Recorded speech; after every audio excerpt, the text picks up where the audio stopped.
Amigos, muchas gracias por una tarde como esta, tener el coraje de acercaros hasta esta fundación y para asistir, claro, a un acto importante porque es un acto relacionado con la familia Mencos, lo cual es una cosa muy relevante y que tiene como autor un libro magnífico, un historiador como Ignacio Migueliz. Es para mí una satisfacción daros la bienvenida en esta casa como presidente de la Fundación Ignacio Larramendi y también miembro del patronato de esta Fundación Mafre que nos acoge. O sea que yo doy las gracias a todos vosotros por haber venido hasta aquí, las gracias a Joaquín Mencos, con el pesar de que no esté su padre aquí con nosotros y con el deseo, naturalmente, de un pronto y completo restablecimiento, y a Ignacio Miguel por haber tenido el coraje de hacer este libro, que es muy simpático, hay que leérselo, ¿verdad?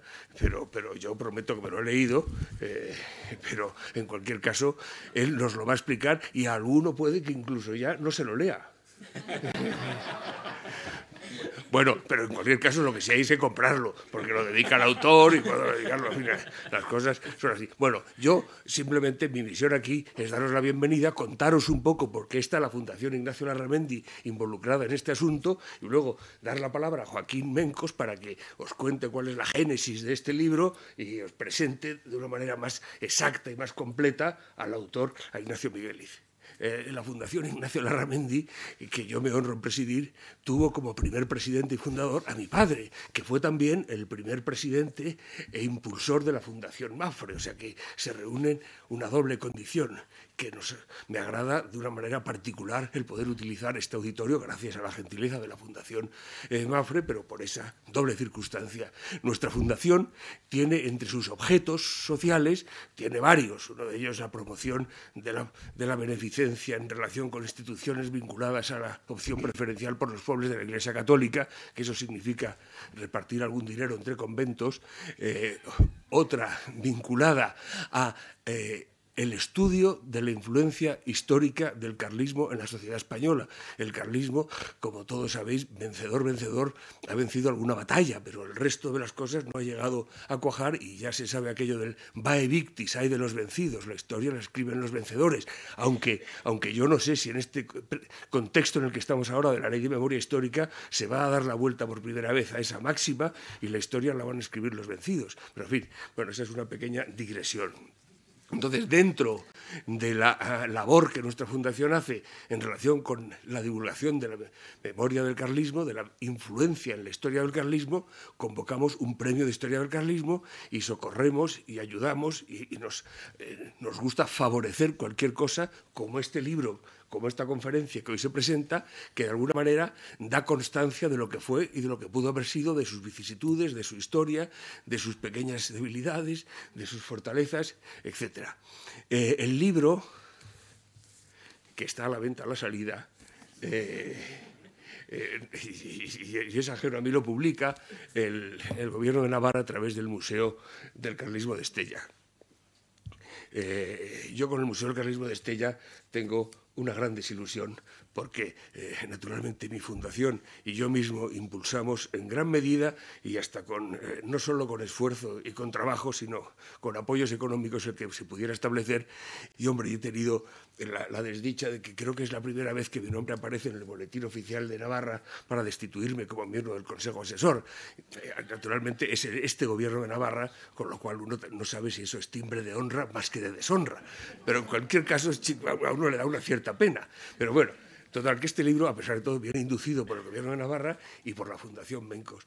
Y la Fundación Mencos a mí me agrada, como me agrada, igual que nuestra fundación, que está dedicada y constituida por mi padre a la memoria del suyo, mi abuelo, don Luis Hernando Larramendi, gran prohombre tradicionalista, que en tiempos de la República dio más de 450 mítines antirrepublicanos en solo 5 años y medio, y con los medios de transporte de entonces. No se dedicaba a otra cosa, no sé cómo sobrevivió la familia, pero en cualquier caso, el caso es que lo consiguió. No tuvo ninguna ventaja por ello con haber estado en el bando de los ganadores. Pero a su memoria y en recuerdo de su impronta y de su lucha y de su afección y de su lealtad, fue por lo que se creó la Fundación Ignacio Larramendi en esa vertiente de la dedicación a la historia del carlismo. También tenemos Otra de las misiones que tiene nuestra fundación, que es la preservación del patrimonio histórico documental de España, lo cual hacemos a través de la digitalización en sentido amplio, digitization, dicen los ingleses, de transformación en objetos digitales de todas aquellas obras fundamentalmente bibliográficas antiguas que tienen peligro de perderse o que no son localizables, para constituir bibliotecas históricas en las que, precedidas por un estudio que contextualiza el personaje o la escuela, pues hacen accesible obras que redundan en el beneficio y en el conocimiento y en la preservación de aspectos relevantes de la historia de España. Nos ha sido enormemente grato haber podido hacer, ahora que se conmemora los 800 años de la Universidad de Salamanca, la biblioteca virtual de la Escuela de Salamanca, con todos aquellos personajes ilustres, Martín de Azpilicueta, en fin, no quiero citar más nombres, haber hecho todas esas obras dispersas, haberlas agrupado, hacerlas accesibles digitalmente y llevarlas puesto en contexto y en valor. Bueno, hemos hecho la ciencia y la técnica en la escuela, en la historia, en el descubrimiento de América, en la empresa americana, los viajes históricos ilustrados de los siglos XVIII y XIX realizados al amparo de la corona española, un montón de cosas, pero no quiero aburrirles porque realmente esta conferencia es del señor Migueliz, no mía. Pero bueno, dos cosas que quería decirles. Yo no quiero destripar el libro, pero sí quiero decir que para mí hay dos personajes relevantes en el libro. Son don Alfonso Carlos de Borbón y Austria Este, para los carlistas Alfonso Carlos I, rey entre 1931, octubre, cuando muere su sobrino don Jaime de Borbón, y septiembre de 1936, cuando muere en Viena. Pues bien, para mí la figura de don Alfonso Carlos tiene un valor extraordinario, además del que se desprende de las cartas, que quizás en algunos aspectos queda un poco obnubilado.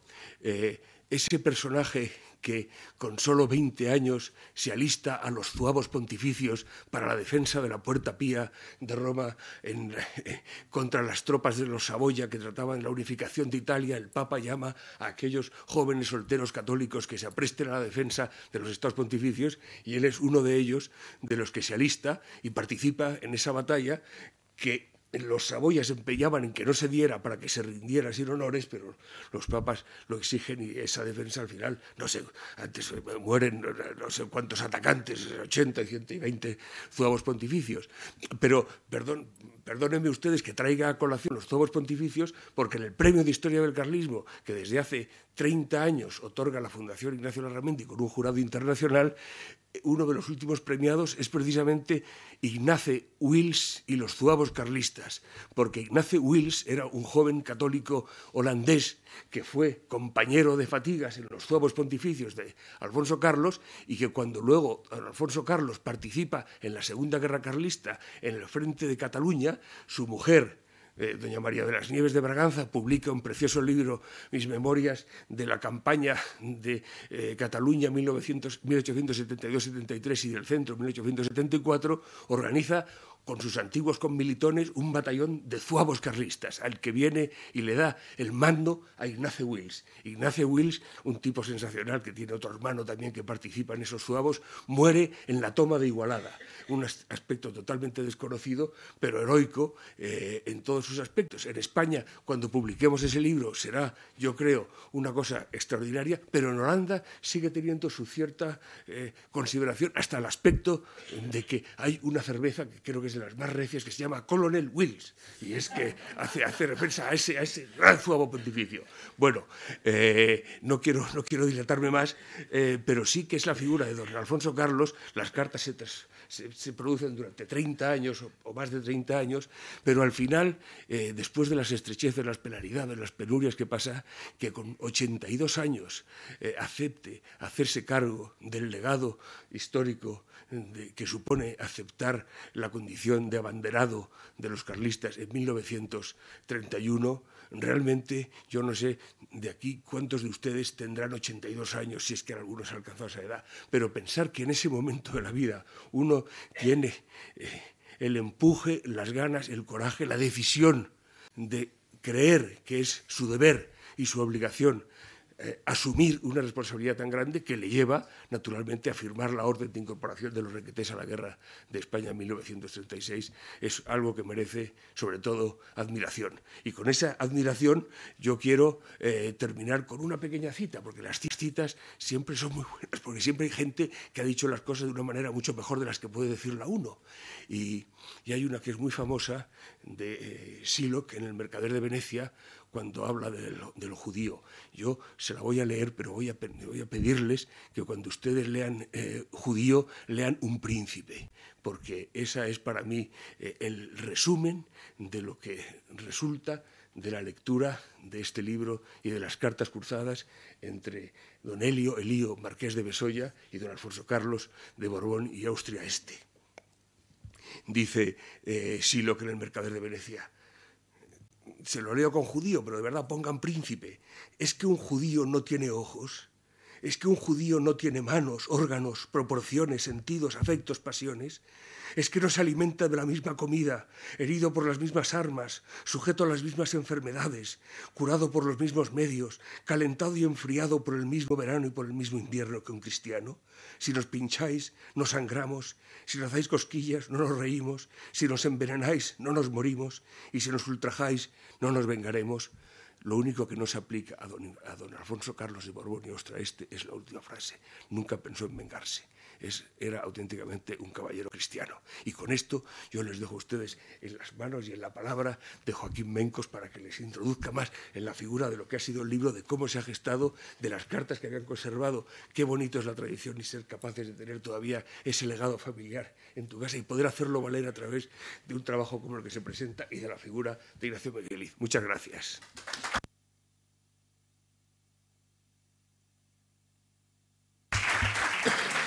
Muchas gracias, Luis. Muchas gracias, presidente de la Fundación Larramendi, porque los agradecidos somos nosotros, indudablemente. Es decir, recuerdo precisamente en la entrega del premio Fundación Larramendi que hiciste en el Casino en Pamplona, cuando te comenté por primera vez las cartas que teníamos en casa y que habíamos empezado con el proceso de estudio de las mismas y mostrabas máximo interés. Y de ese interés, pues fuiste tomando más interés hasta que al final nos has traído aquí a este magnífico espacio que es la sala de la Fundación Mapfre. Así que en nombre de la Fundación Mencos, muchas gracias, Luis.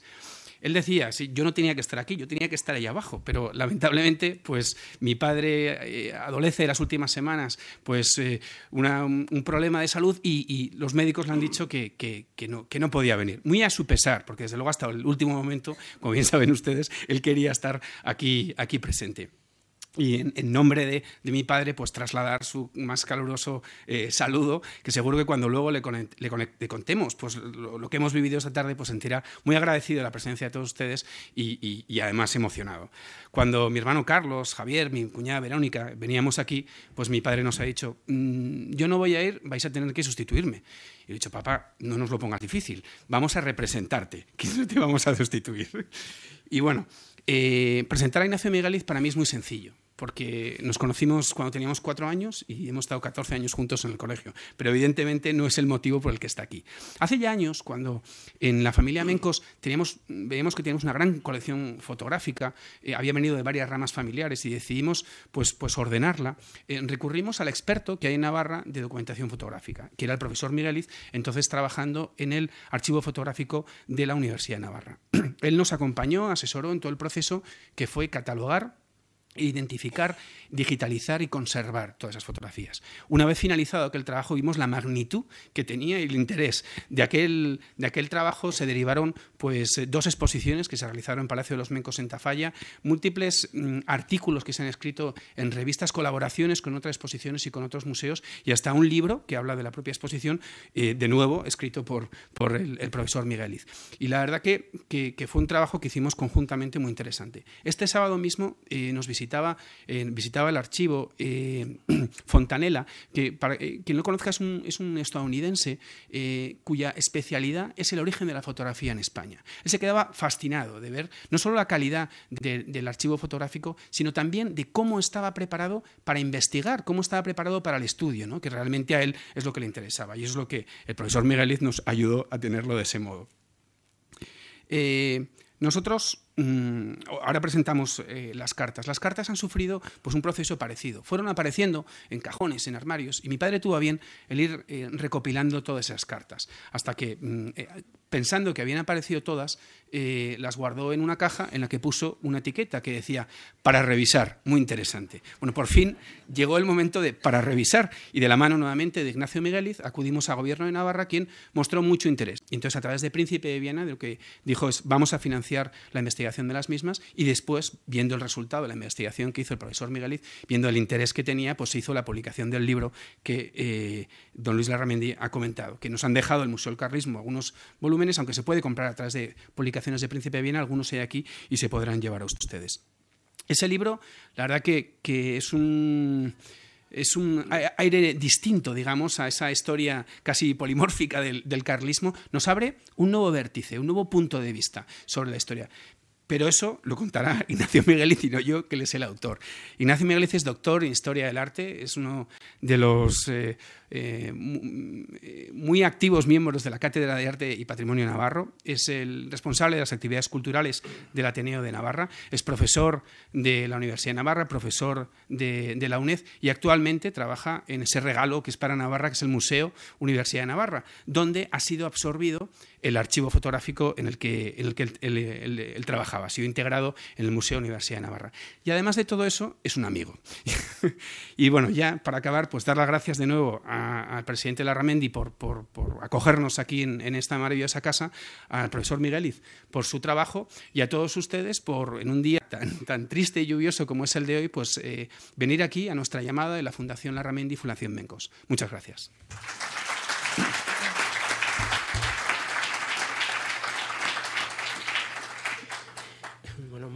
Muchas gracias. Lo primero, agradecer a la Fundación Larramendi y a la Fundación Mencos, a don Luis y a Joaquín sus amables palabras.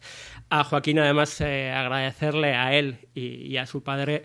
Él ha dicho que yo les he ayudado, pero también ha sido muy fácil para mí el trabajar en todos estos materiales por todas las facilidades que me ha dado la familia para acceder a ellas, pudiéndome llevar las cartas a mi casa, ir a mi ritmo trabajando sin tener que interrumpir pues, mi trabajo diario. Y realmente pues, ha sido una gozada para cualquier historiador, y yo en este caso no soy especialista en carlismo, pero realmente el poder ver lo que Unamuno decía que era la intrahistoria, el poder ver las cartas personales que se cruzaron estos dos personajes, en los que no hablaban de cara a la galería ni pensando que la historia les iba a juzgar, sino que realmente eran dos amigos que se estaban intercambiando noticias, con lo que nos da esa visión más cercana del personaje que no lo que solemos leer generalmente en los libros. Como bien ha dicho Joaquín, realmente el estudio interesó al Gobierno de Navarra, que patrocinó el estudio, y luego, viendo los resultados, pues quiso publicar este libro, una mirada íntima al día a día del pretendiente carlista, cartas de don Alfonso de Borbón y Austria al marqués de Besolla. Y realmente lo que recoge el libro pues son cerca de 200 cartas, en su mayoría que recibe don Elío y Magallón, marqués de Besolla y conde de Allanz, perteneciente a una de las más conocidas familias carlistas de Navarra, y que en un 90% pues, le envía don Alfonso Carlos de Borbón y Austria. Realmente le vamos a llamar don Alfonso Carlos porque así ha sido conocido, pero realmente hasta 1931, momento en que él asume la legitimidad dinástica carlista, él siempre se ha llamado Alfonso. Lo que pasa es que en ese momento tuvo que cambiar el nombre, como más adelante veremos. Y realmente son cartas, en su mayoría, escritas por Alfonso a su amigo, el marqués de Besolla. También tenemos, obviamente, además lo vamos a ver, porque él firma siempre las cartas como Alfonso, salvo cuando quiere dejar constancia de algo de manera institucional o de manera formal, que se las firma como Alfonso de Borbón y Austria y a partir de 1931 las firma como Alfonso Carlos. Aunque le está escribiendo a su amigo, ya ha asumido la condición de heredero, ya no es Alfonso, es Alfonso Carlos. Y, como les digo, el 90% son cartas de don Alfonso al marqués de Besolla. Hay algún borrador también de cartas que el marqués de Besolla escribe a don Alfonso Carlos y a su esposa, doña María Bárbara doña María Nieves de Braganza. Pero también nos encontramos con cartas de otros personajes, generalmente miembros de la familia o políticos bien carlistas, bien alfonsinos. El caso de José María Gómez de Pujadas, un navarro de Puente de la Reina que fue secretario personal de Jaime III y a la muerte de este continuó siendo secretario personal de don Alfonso Carlos, de doña María de las Nieves de Braganza, esposa de don Alfonso Carlos, también de su hermano mayor Carlos VII, el famoso Carlos VII, de Jaime III, de otros familiares, como María Antonia de Braganza, duquesa de Parma, que jugará también un papel importante en estas cartas y también en la historia del carlismo, porque es la madre de don Javier de Borbón-Parma, del que también conservamos cartas, o de políticos como el marqués de Cerralbo, por la línea carlista, o de Emilio Torres, marqués de Torres, que era el secretario particular de Alfonso XIII. Y aquí igual ya nos empieza a extrañar. ¿Qué hace el secretario particular de Alfonso XIII escribiéndose con don Alfonso Carlos de Borbón, si es precisamente su contendiente, su contrincante? Pues vamos a ver a lo largo de las cartas y a lo largo también de esta exposición que Alfonso XIII y Alfonso Carlos tuvieron una relación personal buenísima y que don Alfonso Carlos estuvo muy agradecido al rey por toda la protección que le brindó durante la Guerra Mundial y tras la Primera Guerra Mundial. Pero como les digo, los dos personajes son ellos, el marqués de Besolla y conde de Allanz y don Alfonso Carlos de Borbón. Y en todas las cartas generalmente hay alusiones a sus esposas, María de las Nieves de Braganza y Martina de Usinaga. Realmente María de las Nieves, Braganza, una Braganza también en el exilio, quizás nos puede hacer suponer desde la vista igual alfonsina que realmente es una familia real en el exilio, con muy pocas conexiones, apartada, pero realmente María de las Nieves de Braganza es tía carnal de la última emperatriz de Austria y hermana de quien hizo las funciones de primera dama en la corte austríaca durante la época de esplendor del imperio, con Francisco José. Con lo que realmente vamos a ver que la situación personal de los infantes, también permítanme que les llame infantes, porque a lo largo de todas las cartas, como hasta 1931 no acepta los derechos sucesorios a título de rey, realmente hasta 1931 siempre se les denomina como infantes. Pues bien, esa vinculación de su esposa con la familia imperial austríaca durante el imperio les va a venir muy bien, tras la Guerra Mundial, como ahora veremos, les va a ocasionar problemas. Y Martina de Usinaga, la esposa del marqués de Besolla, es una señora que se había casado en primeras nupcias en Montevideo, que había heredado al enviudar una gran fortuna de su marido y que al volver a Europa, bueno, ella vivió mucho tiempo en Barcelona, al volver a San Sebastián conoce al marqués de Besolla y finalmente se casa con él, lo que permitió también que los Besolla no solamente llevasen el nivel de vida que llevaron, sino que también pudiesen ayudar, como ahora veremos, a don Alfonso Carlos y a María de las Nieves. Y en estas cartas pues también aparece Carlos VII y Berta de Rohan, que no aparece muy bien reflejada, y dos de los hijos de Carlos VII.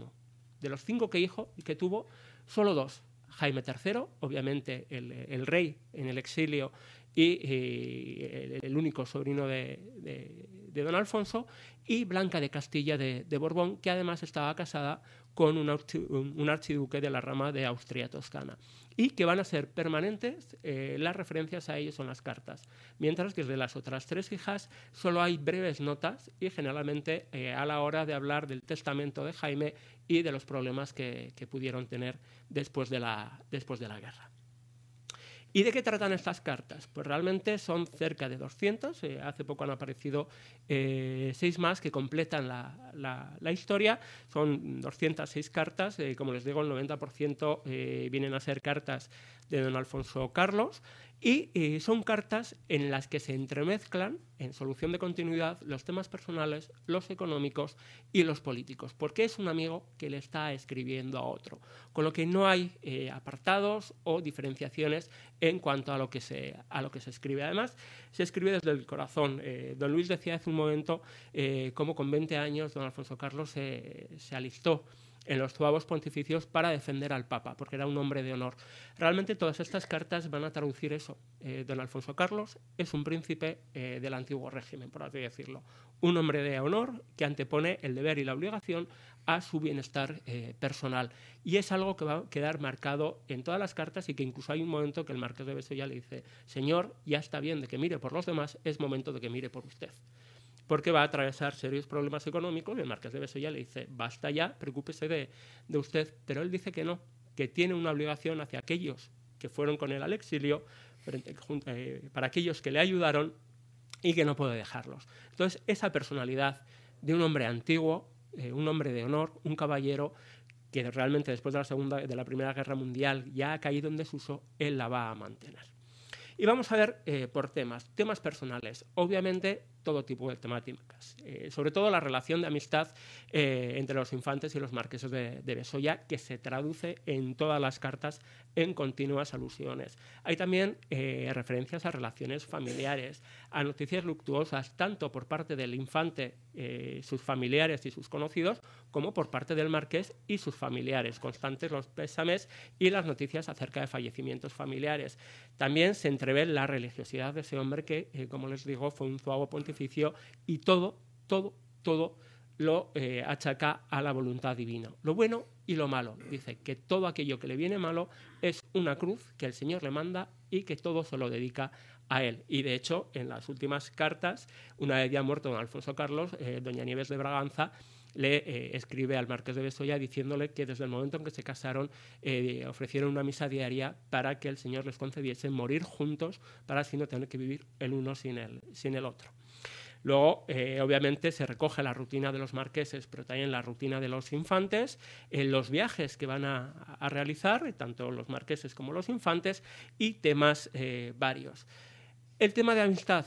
Don Alfonso Carlos, el infante, siempre le deja claro al marqués de Besolla que es su primer gentilhombre de cámara, que siempre lo será, que es su gran amigo, que su amistad va más allá de los lazos fraternos y que incluso la relación que tiene con el marqués la antepone a la propia relación que tiene con su sobrino. Te aseguro que no pasa día en el que no pensemos y hablemos de ustedes, que son nuestros mejores amigos y a los que queremos de todo corazón, como fueran próximos parientes, incluso más que a ellos. Y eso lo recalca tanto don Alfonso Carlos como doña María de las Nieves. Y obviamente también el marqués de Besolla y su esposa también lo aseveran. Nos dan noticias sobre todo de don Jaime a niveles familiares y nos dejan ver que realmente a nivel afectivo, a nivel personal, a nivel familiar, don Alfonso Carlos quería mucho a su sobrino, pero que a nivel político y a nivel económico sabía que era un desastre, que no comulgaba con las ideas tradicionales del carlismo y que era un hombre de muy mala cabeza, que le gustaba vivir bien, que había perdido gran parte de su fortuna y que iba a ser imposible casarlo.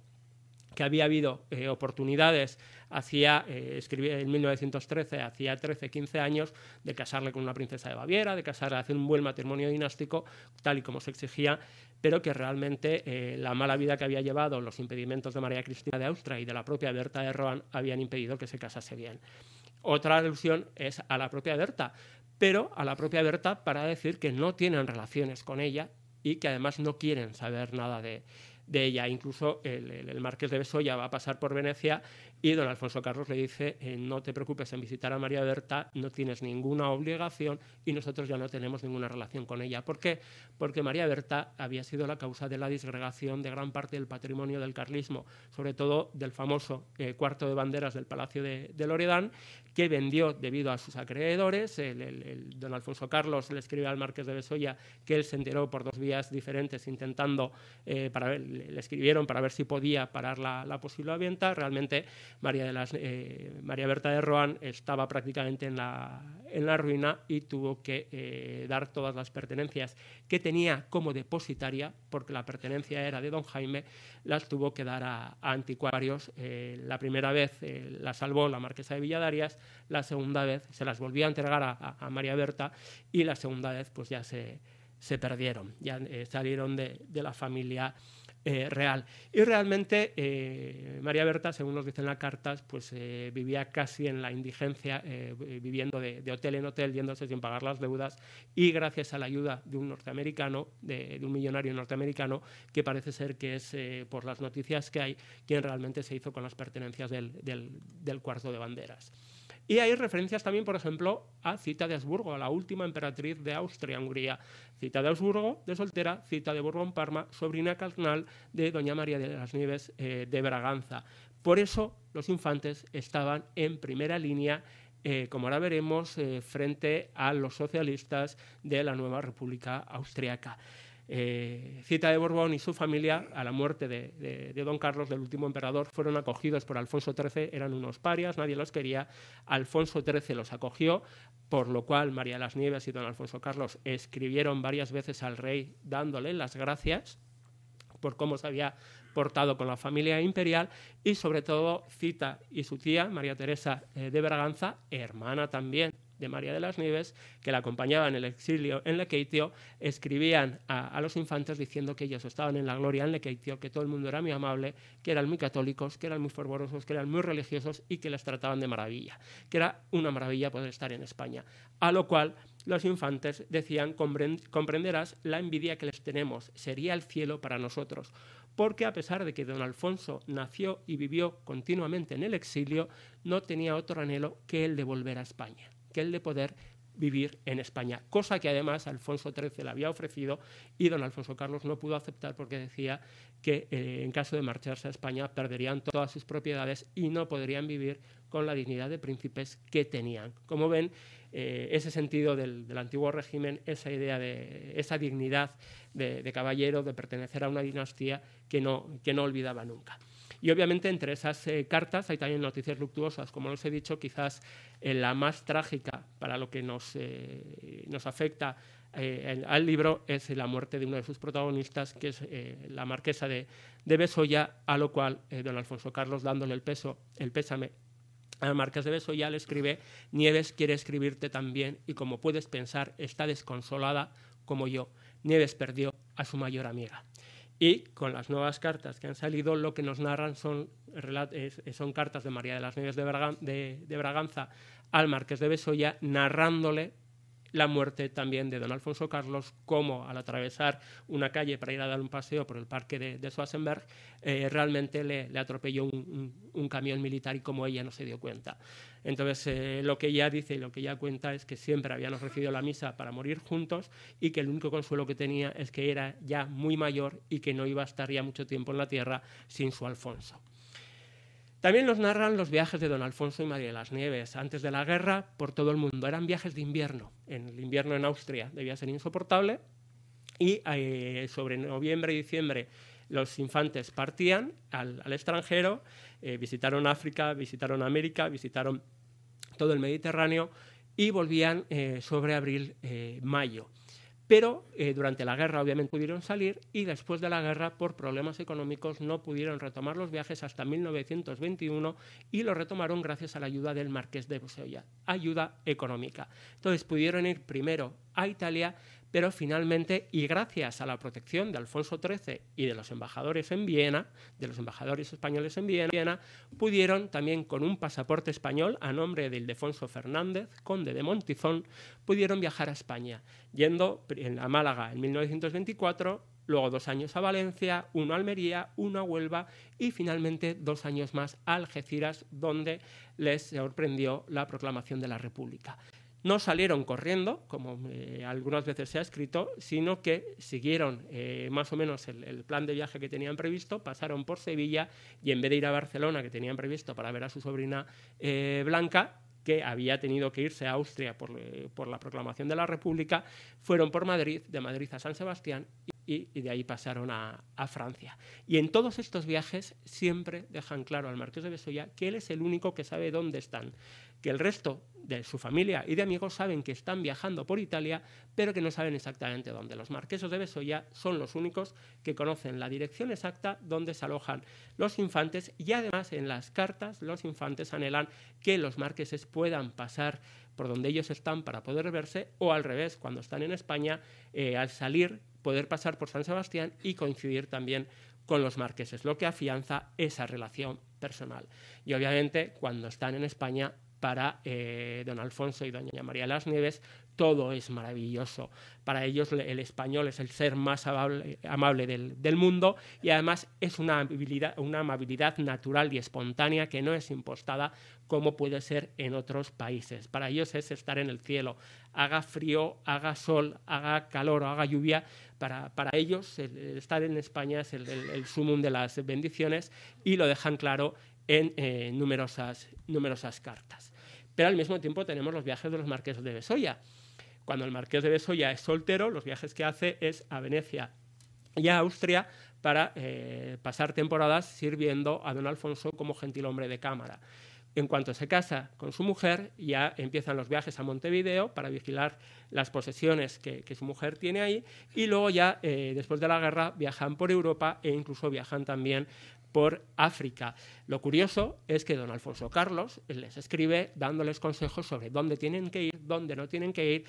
Hablan del invierno en Suiza, dice cuidado porque la temperatura, el clima es muy malo y para vuestra salud es muy malo, mejor que vayáis a Egipto o que vayáis a Argelia, que la temperatura es mejor. Se comporta casi como un padre dándole consejos y preocupándose por su salud para que no les ocurra nada. Aquí tenemos precisamente a doña Martina con su sobrina y prohijada, porque los marqueses de Besolla no tuvieron hijos, y prohijaron a doña Isabel d'Usinaga, que con el tiempo se convertiría en marquesa de la Real Defensa, y esa es la razón de que las cartas estén ahora mismo en el archivo de la Real Defensa.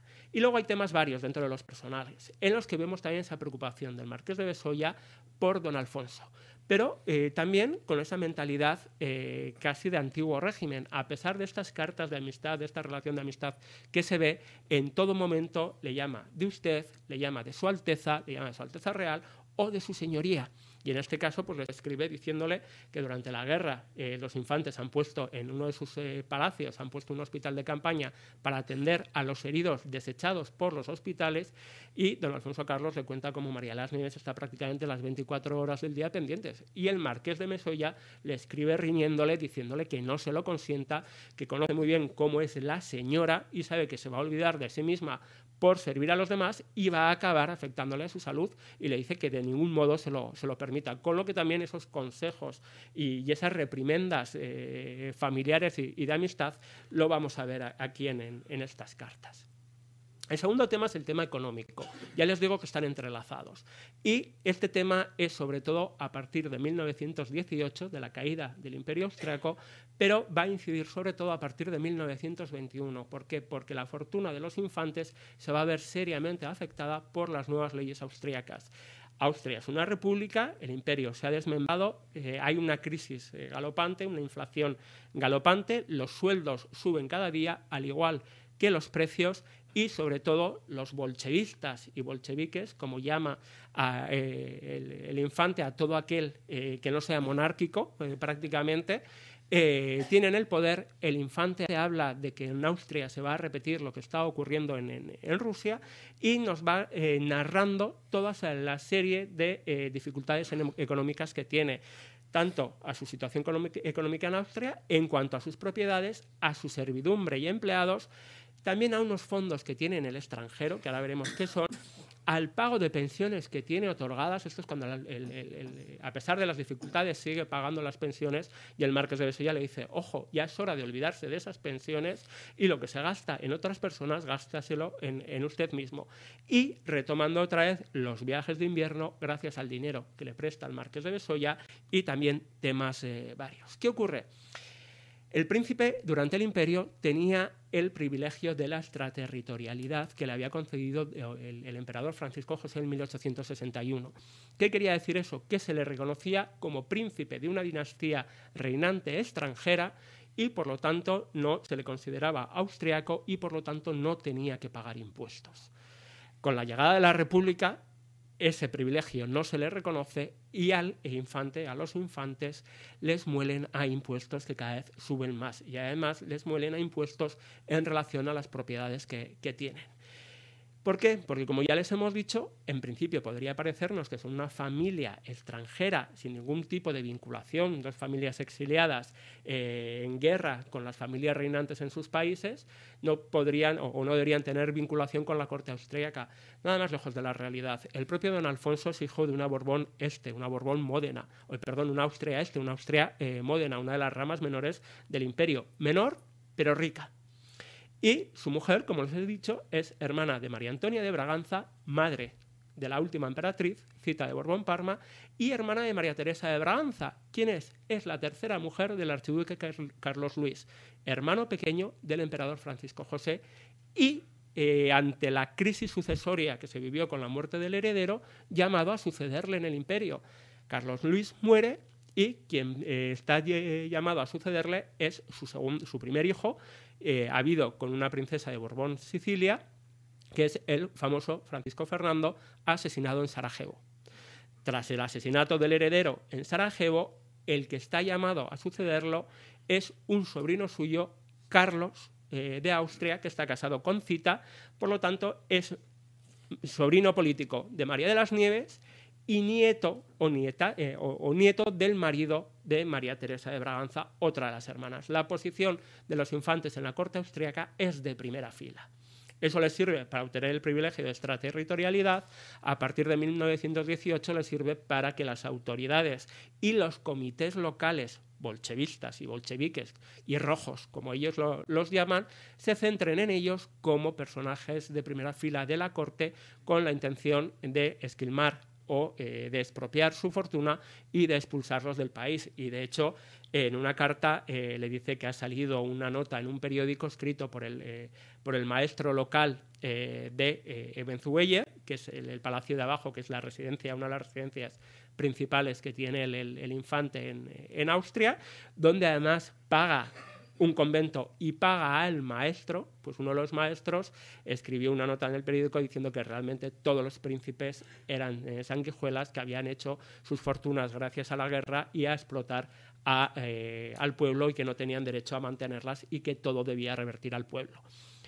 Frente a esa sociedad que se encontraban en Ebenzueller, siempre dispuesto a echarlos, estaba su otro palacio, que era el de Puigdem, en el que los infantes decían que se encontraban en la gloria porque ahí todo el mundo era muy respetuoso con ellos. ¿Qué ocurre? Que aquí tenían solo unas habitaciones porque habían cedido el resto a una congregación religiosa, y además decían que el palacio no estaba preparado para el frío austriaco, con lo que en cuanto en otoño empezaba el frío tenían que abandonarlo y residir bien en Ebenzuer, o bien en la casa que tenían en Viena, herencia de doña María de las Nieves, o bien en las casas que tenían en Graz. Lo que pasa es que en Graz, la principal Villa Nieves, había sido requisada por el gobierno de la ciudad para utilizarla, porque una de las leyes que imponen los bolcheviques, como él los llama, es que nadie podía tener a su disposición más de una o dos habitaciones, que el resto de las casas o de las habitaciones las tenía que poner a disposición del pueblo. ¿Cómo salvó Ebenzueller? Porque la embajada española, otra vez por intercesión de don Alfonso XIII, alquiló el palacio como residencia estival de los embajadores, y gracias a ello pudieron estar en Ebenzueller. Lo que pasa es que cada vez que iban allí, el comité local socialista les denunciaba diciendo que residían allí y que por lo tanto había que requisar la casa de Viena, con lo que, según decía el infante, no tenía paz. Y como les digo, dos figuras importantes, María Teresa y María Antonia de Braganza, hermanas de María de las Nieves, no solamente por la vinculación que él daba a los infantes con la primera línea de la corte, sino porque durante la guerra el infante fue previsor y por consejo de sus cuñadas sacó parte de su fortuna a Suiza. Era lo que llamaba los fondos en el extranjero. Y la instrucción que tenían sus hermanas, sus cuñadas, era que esos fondos había que ponerlos a nombre del marqués de Besolla, que era su hombre de confianza y obviamente en quien sabía que ponía, a cuyo nombre podía poner su fortuna sin correr ningún peligro. Tras la guerra, don Alfonso Carlos, el marqués de Besolla, no sabía nada, y tras la guerra don Alfonso Carlos le escribe al marqués de Besolla para contarle todo, para decirle: se van a poner contigo en contacto de un banco de Suiza para decirte que tienes unos fondos para que los puedas traspasar a España. ¿Qué ocurre? Que los fondos no aparecen. Hay varias cartas durante un par de años porque los fondos no aparecen, el banco no se pone en contacto con el marqués se pone en contacto con el banco y no le dicen nada. El marqués va a Viena, a Ebenzueller, a hablar con el infante porque no le dice, para intentar arreglar la situación, y llega ya un momento que, debido a la amistad que tienen, pero con todo respeto, el marqués le dice: aquí hay gato encerrado, el banco, esos fondos no pueden estar a mi nombre porque el banco solo me daría respuesta a mí, porque el banco además solo podría sacarlos yo, ese dinero, y aquí ocurre algo.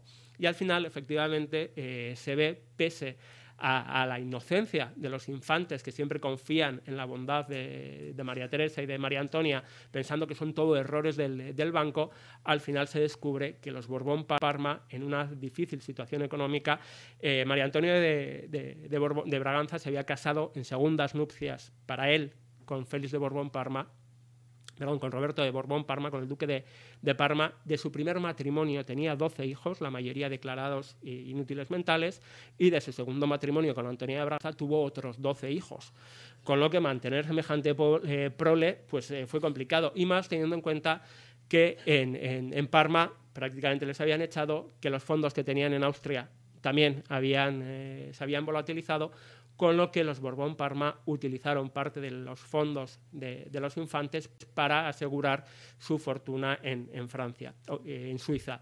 Finalmente, y además aquí es curioso, porque vemos la relación también que tenía don Alfonso Carlos con su sobrino Javier de Borbón-Parma, y le escribe: con razón adviertes, es peor aún que los de Parma estén al corriente de este asunto, vinculándolo al hecho de que no es malo que lo sepan en Austria, sino que es peor que lo sepan los Borbón-Parma. Claro, el infante tenía miedo, como en Austria se enteren de que yo tengo fortuna en el extranjero, me van a clavar también impuestos por esa fortuna y me voy a quedar sin nada. Pero ¿para qué utilizaba sobre todo esa fortuna el infante? Que estaba, como les digo, al final se pudo poner a nombre del marqués de Besolla, lo puso a nombre de su otro título, conde de Allanz, para que quedase claro que en caso de su muerte lo que había a nombre del conde de Allanz era de don Alfonso Carlos, y lo que había a nombre de marqués de Besolla era del propio marqués de Besolla, para que luego no hubiese ninguna dificultad. Hasta ese punto llegaba la pulcritud y el amor que el marqués de Besolla tenía por don Alfonso Carlos. Pues bien, esos fondos en el extranjero los utilizaba para pagar pensiones a antiguos servidores, a Ellen Besley y John Montfort, 100 libras a cada uno, que en realidad eran sus hermanastros, eran hijos de Juan III. Ya saben que Juan III se separó de Beatriz de Módena y rehizo su vida en Inglaterra y tuvo 2 hijos. 2 hijos pues, que estaban acostumbrados a vivir de las rentas que le enviaban sus hermanastros, tanto Carlos VII como Alfonso Carlos. Cada uno les mandaba 200 libras. Lo que pasa es que al morir Carlos VII, María Berta de Rohan dijo: aquí yo ya no mando nada más, y se tuvieron que conformar con lo que les mandaba Alfonso Carlos. Y realmente durante la guerra de Alfonso Carlos, Austria está en guerra con Inglaterra, no puede mandar fondos, y le pide al marqués de Besolla que por favor los mande, y de hecho la carta nunca llega a manos del marqués de Besolla, pero le llega una carta de Ellen Besley diciéndole: ocurre algo, no puedo contactar, no ha llegado mi ayuda, y el marqués de Besolla, intuyendo lo que ocurre, lo manda él por su cuenta y le escribe una carta a don Alfonso Carlos diciéndole: me ha escrito Ellen Besley diciéndome esto, estoy seguro que usted actuaría de esta forma, me ha adelantado a su pensamiento y yo lo he hecho, con lo que nos da la idea también de la personalidad y la mentalidad del marqués de Besolla. Y luego tenían otros pensionados como la Florence Moore, que era la viuda del general Moore, Joaquín Sastre, que no hemos podido encontrar exactamente quién era, seguramente sería un antiguo militar, María Cadús, que era la doncella personal de la condesa de Chambord. Ya saben que la condesa de Chambord había dejado, la mujer de Enrique V, el pretendiente a la corona francesa, había dejado como herederos, a falta de hijos, a los hijos de su hermana, a Carlos VII y a Alfonso Carlos, dejando una manda testamentaria para su doncella personal. Pues bien, don Alfonso Carlos, a pesar de no tener dinero para él, que decía que llevaba 5 o 6 años sin comprarse ropa, que no podía comer carne, que estaba... No abandonó tampoco a la doncella de su tía, o a la viuda de Palau, que era uno de los servidores que había vivido con ellos en Austria, y que al quedarse viuda consiguió que se trasladase a Barcelona, pagándole también una pensión, pero una pensión en la que jamás reconoció que fuese él quien la pagaba, sino que le pidió al marqués de Besolla que fuese él, porque en realidad era él quien las pagaba, pero a cuenta de la deuda que luego el don Alfonso Carlos iba estableciendo con él, diciéndole al marqués de Besolla: por favor, di que eres tú quien paga, por tu gracia, la pensión, porque si saben que soy yo, van a intentar investigar y van a pensar que tengo mayor fortuna. Y de hecho llega un momento en que la suma es tan grande porque desde 1914 el marqués, hasta 1936, hasta la muerte de don Alfonso Carlos, está pagando sus pensiones. está pagando también los gastos de invierno, de los viajes de invierno. Y además el propio Alfonso Carlos dice: qué amable eres, qué bueno eres, que te he pedido 10.000 pesetas y me has mandado 15 o 20.000 pesetas para que no pase ninguna dificultad. Y además me has dicho que ni se me ocurra plantearme el cómo te las voy a devolver o los intereses. Porque don Alfonso Carlos decía, para él era orgulloso también en esa mentalidad de caballero, y decía que él, que nunca le había pedido nada ni a su madre ni a sus hermanos, ahora se veía en la necesidad de recurrir al marqués de Besolla. Pues bien, llega un momento, en 1928, él ya se ve mayor, empieza a darle vueltas en que en cualquier momento puede morir y que existe esa deuda, y le escribe una carta al marqués de Besolla diciéndole: por favor, dime cuánto te debo, yo creo que es todo esto, le manda la relación y, ojo, lo firma como don Alfonso Carlos de Borbón y don Alfonso, de Borbón y Austria para que quede claro que es él, el príncipe, quien oficialmente deja constancia de la deuda. Y además es curioso porque cuando el marqués de Besolla le escribe y le manda lo que le debe, don Alfonso Carlos le corrige y le dice: no, te has olvidado de varias sumas, con lo que era muy, para ese sentido eran los dos, tenían mucho pundonor. Pero no siempre había sido así. Antes del matrimonio del marqués de Besolla y antes de la guerra, cuando los infantes gozaban de muy buena salud económica, era el infante quien le mandaba dinero al marqués de Besolla para que pudiese hacer el viaje a Austria para servir de gentilhombre durante unos hombres en esa corte que tenían en Ebenzueller. Y junto a los temas personales y políticos y económicos, vamos a ver temas políticos. Estos son los menos. Aunque parezca que tienen la misma importancia que los económicos y personales, realmente son pequeños puntos que de vez en cuando aparecen en las cartas. Y hay referencias a la política carlista, a la española, a la austríaca y temas varios de política internacional. Es curioso porque la política carlista está más presente en cartas que el marqués de Cerralba, Pujadas o Argamasilla de la Cerda le mandan al marqués de Besolla, que realmente las cartas que manda don Alfonso Carlos. En cuanto a política española, nos sorprende. Está en contra de la guerra de Cuba. Él es un hombre pacifista. Ya saben que fundó la Liga Antiduelo Europea, pero es un hombre antibelicista, está en contra de la guerra de Cuba y además dice que la reina María Cristina ha actuado muy bien y que son los políticos y sobre todo los militares los que han deshonrado el nombre de España. Igualmente habla de Alfonso XIII. Y como les digo, a pesar de que son en teoría contrincantes, es el rey que le ha quitado el trono, en realidad tienen muy buenas palabras y se deduce que la relación personal es muy buena. De hecho, don Alfonso XIII vigiló a partir de la guerra para que los embajadores en Viena, ante la República Austríaca, salvaguardasen la integridad de los príncipes, de sus posesiones y recordasen a la Cancillería austríaca que los infantes eran miembros de la familia real española, infantes, y que la familia real española obviamente era una familia reinante. De Primo de Rivera, en un principio habló muy bien, estaba encantado con la dictadura, con el golpe de Estado que había dado. Con el tiempo cambió de idea y vio que era necesario que Primo de Rivera dejase el gobierno, y quizás es anecdótico y también nos demuestra esa forma de ser el hecho de que, por ejemplo, cuando le escribió para darle la enhorabuena, Primo de Rivera le contestó ya tratándole de usted. Y don Alfonso Carlos escribía al marqués de Besolla diciéndole que le extrañaba, porque no solamente no le había dado el título de infante o de príncipe, sino siquiera le había dado el de señor, le había tratado de usted.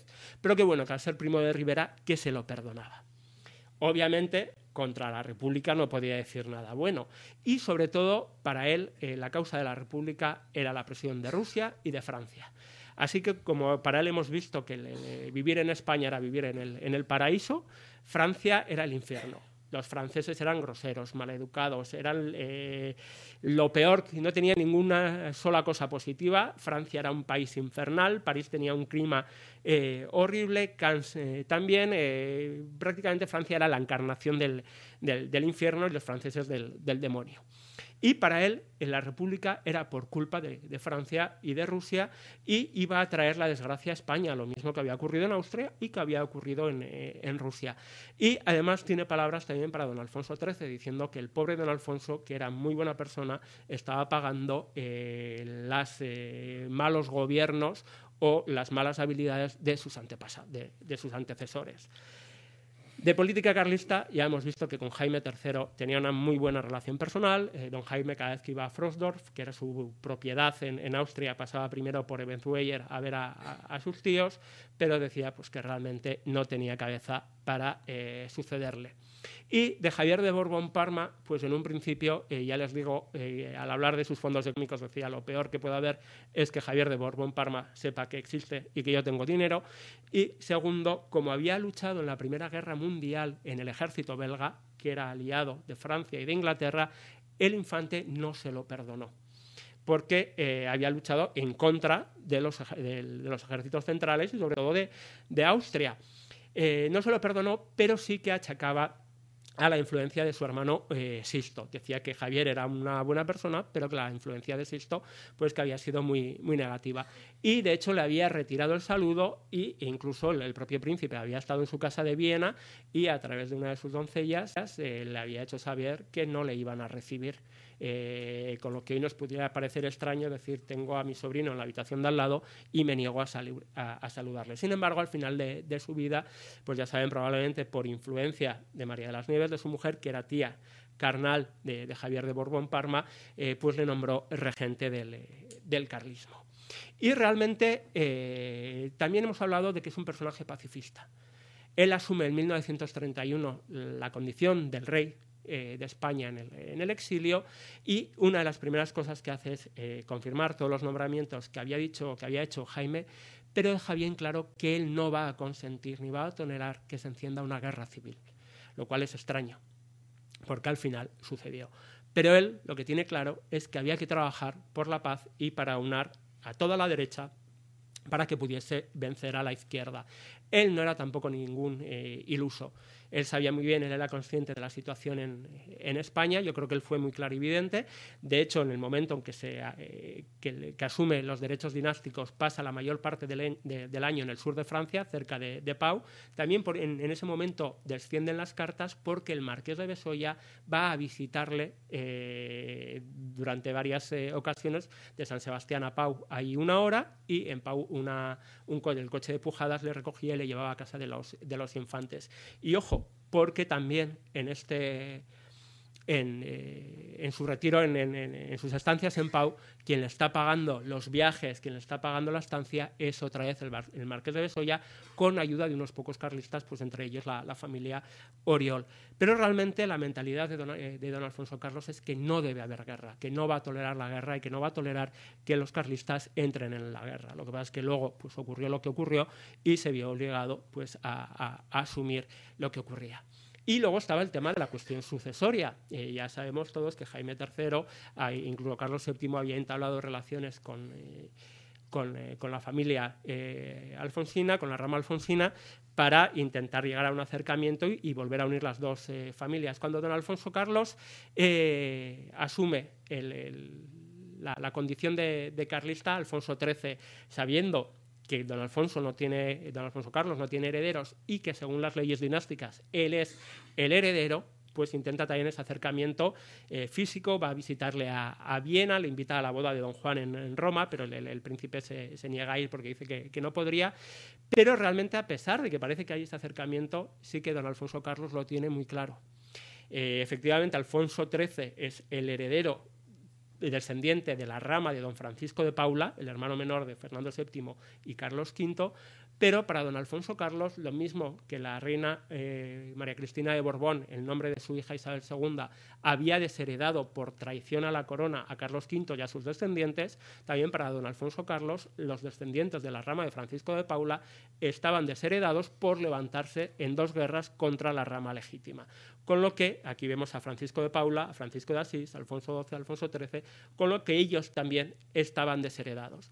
Y además, a la hora de hablar de don Juan, como les digo, don Alfonso XIII tuvo un par de reuniones con él, hubo cartas, hubo intermediarios, pero realmente don Alfonso Carlos lo tenía muy claro. Don Juan no podía ser su heredero. Además, eran cosas que le traía problemas con los carlistas, que pensaban que se había acercado a Alfonso XIII, y de hecho hay una rama que nombra a Blanca de Castilla, hija de Carlos VII, como regente para pasar la sucesión a uno de sus hijos, y en cambio había carlistas había alfonsinos, había liberales que estaban en contra de que don Juan pudiese asumir esa herencia. Pero realmente don Alfonso Carlos lo tenía claro. Un chico de 21 años que durante toda su vida había sido formado en el liberalismo y que no había oído hablar nunca de los principios tradicionales carlistas, salvo para decir que eran erróneos, no podía asumir esa herencia. Con lo que por eso rechaza en todo momento, y lo deja bien claro, nombrar a don Juan como heredero y nombra esa regencia en nombre de don Javier de Borbón-Parma. Y al final de su vida, es casi anecdótico porque es en diciembre del 35, unos meses antes de morir, le escribe al marqués de Besolla, Petra es la doncella, la dama de compañía y al final casi la única criada, por así decirlo, que tienen en casa. Había sido la doncella de María de las Nieves, es alguien ya totalmente de la familia. Don Alfonso Carlos le escribe al marqués de Besolla: Petra dice como tú, ¿para qué venir a la frontera? Ya les he dicho que al asumir los derechos pasa gran parte del tiempo cerca de Pau en la frontera, que para ellos es casi peor el clima que Austria. Dice, ¿para qué venir a la frontera en lugar de quedar descansando en casa? Todos estos trabajos, dice, no servirán para nada. Pero es deber de conciencia para mí, a pesar de que me recortarán la vida tanto trabajar, agitaciones y disgustos. Lo sufro todo por amor de Dios y de España. Como ven, queda bien claro la amistad que tiene don Alfonso Carlos. En este caso estamos hablando de un hombre de 80 y pico años que viaja todos los años al sur de Francia para ponerse al frente de las cuestiones carlistas. Pero él lo tiene claro, es su deber, es su obligación y es un hombre de honor. Y finalmente, en 1936 muere, pero las cartas no acaban aquí. María de las Nieves continúa escribiendo al marqués de Besolla, lo mismo que el marqués a María de las Nieves, y en estas cartas, que ya son más personales, que ya no hablan de política, que ya no hablan de temas económicos, hablan del amor que se tenían entre ellos. Y deja bien claro que, obviamente, más una vez te agradezco, querido Elío, por tu conmovedora carta. Ya sabes cuánto te quería Alfonso y también te quiero yo. Tantísimas memorias a tus sobrinos, los marqueses de la Real Defensa.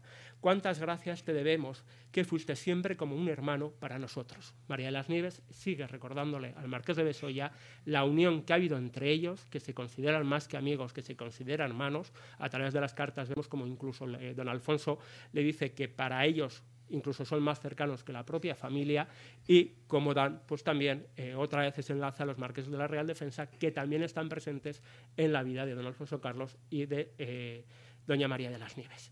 Hasta aquí llegaríamos. Siento este recorrido tan rápido, pero realmente el libro da para estar hablando casi más de un día de todas las noticias que nos da. Muchas gracias de nuevo a la Fundación Larramendi y a la Fundación Mencos, y cualquier pregunta, pues encantado de contestarles.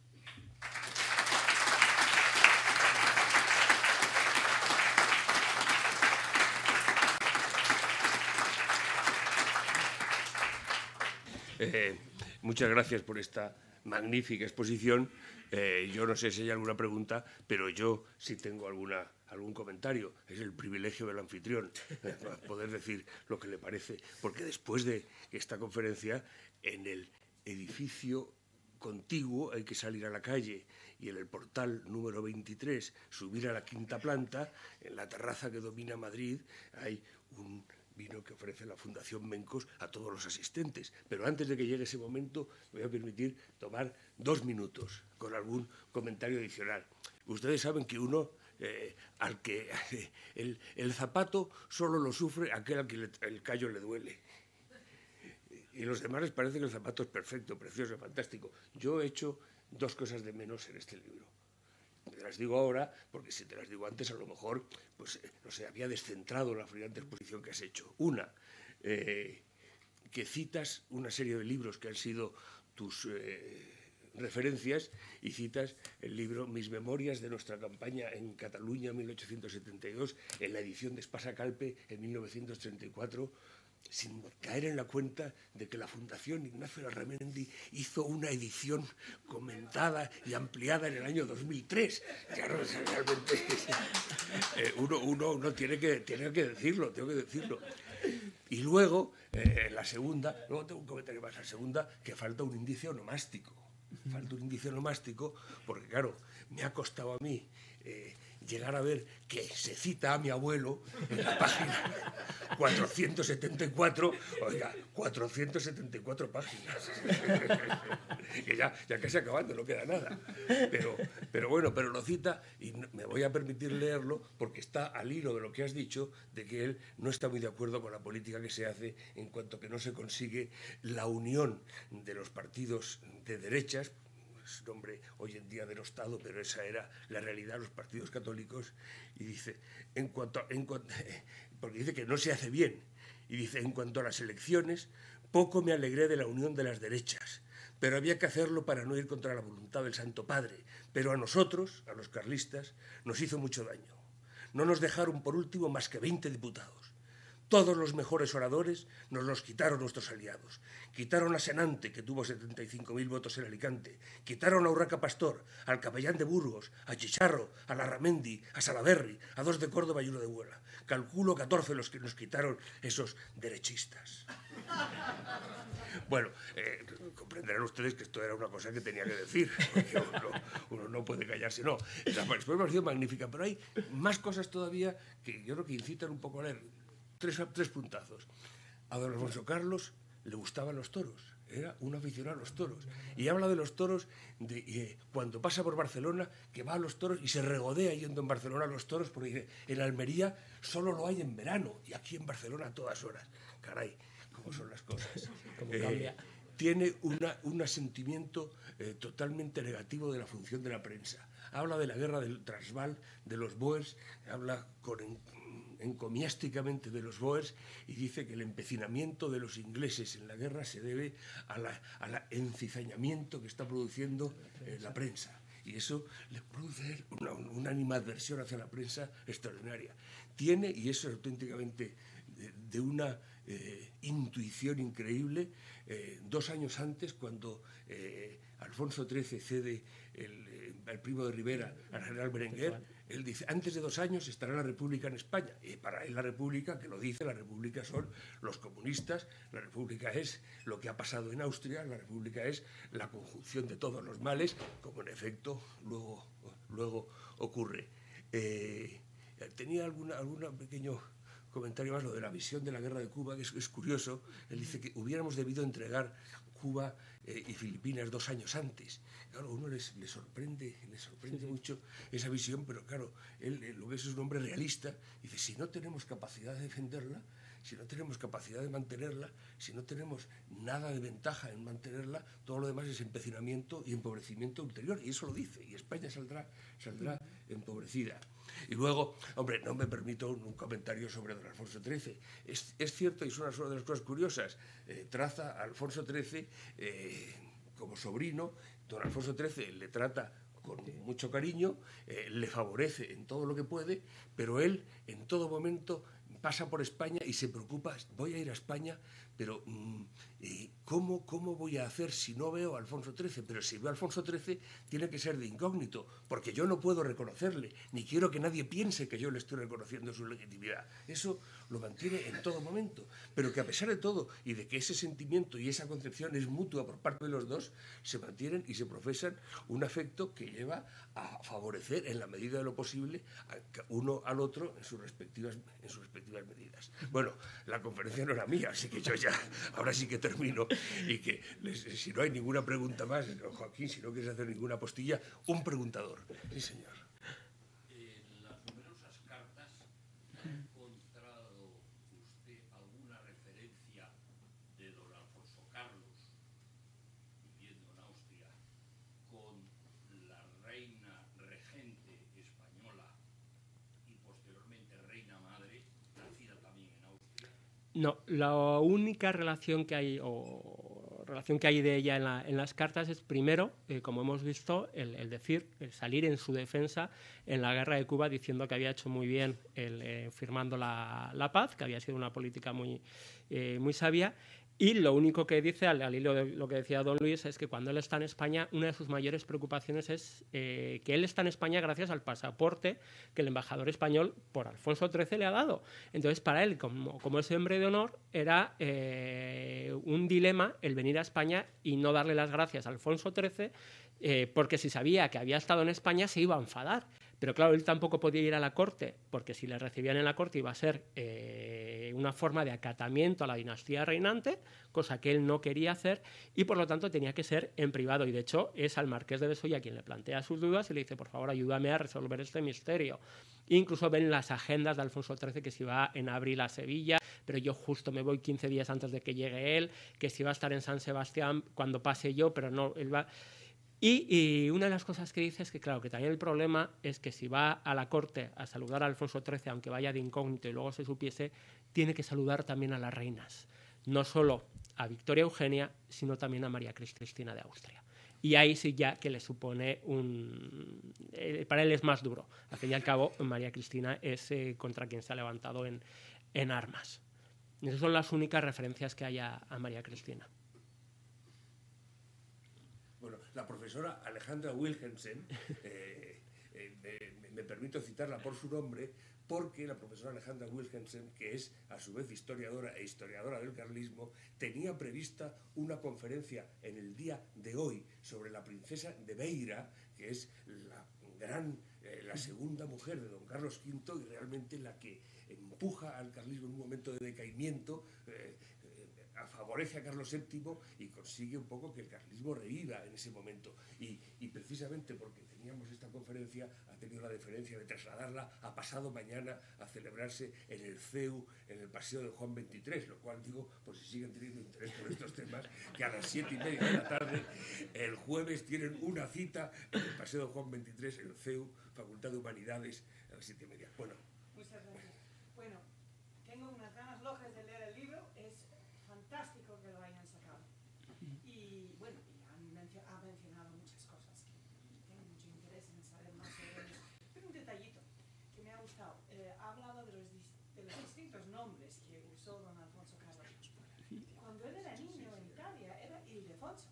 Ildefonso. El que usó luego allí Ildefonso Fernández Conde de López. Ildefonso era él de niño en Italia. Sí, realmente el nombre que usó, entre comillas, de incógnito, él lo vinculaba a su tradición familiar. Y lo que no he dicho es que él pasa a llamarse Alfonso Carlos porque dice, yo no puedo ser Alfonso XIV porque es una traición a los carlistas el continuar con la línea dinástica de los alfonsinos.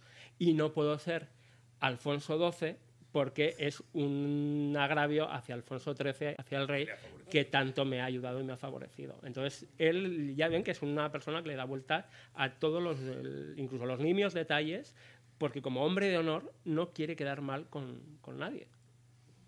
Pero cuando era pequeño y no sabía mucho de cosas españolas, llamaba las cartas Ildefonso. Y luego, según se fue españolizando, el Carlos empezó a usar Alfonso.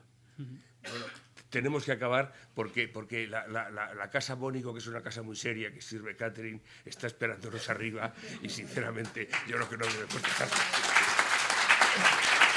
Muchas gracias.